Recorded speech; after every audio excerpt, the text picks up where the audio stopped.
একজন নবী, তার উপর মিথ্যা অপবাদ চাপলো। কি অপবাদ? যে সে নাকি একজন মহিলাকে জিনা করতে চায়। সেই মহিলা মিথ্যা করে অপবাদ লাগালো এবং সেই নবীকে কারাগারে বহুদিন বহু বছর কাটাতে হলো।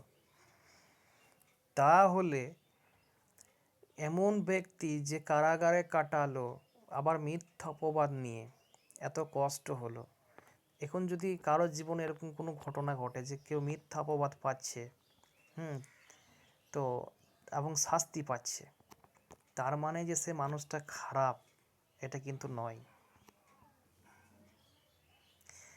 কারণ একটা নবীর ক্ষেত্রে এরকম ঘটেছে, মিথ্যা অপবাদ পেয়েছে এবং আল্লাহর বান্দা আল্লাহর ভয়ে জিনা করে নাই, তার জন্য তাকে মিথ্যা অপবাদ দিয়ে সেই মহিলা কারাগারে রেখেছে বহু বছর ধরে।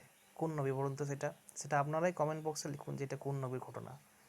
অতএব মানুষের জীবনে মিথ্যা অপবাদ দিয়ে যদি কেউ ক্ষতিগ্রস্ত হয়ে যায়, সেটা একটা আল্লাহ পরীক্ষাও হতে পারে। কারণ এটা একটা নবীর ক্ষেত্রেও ঘটেছে।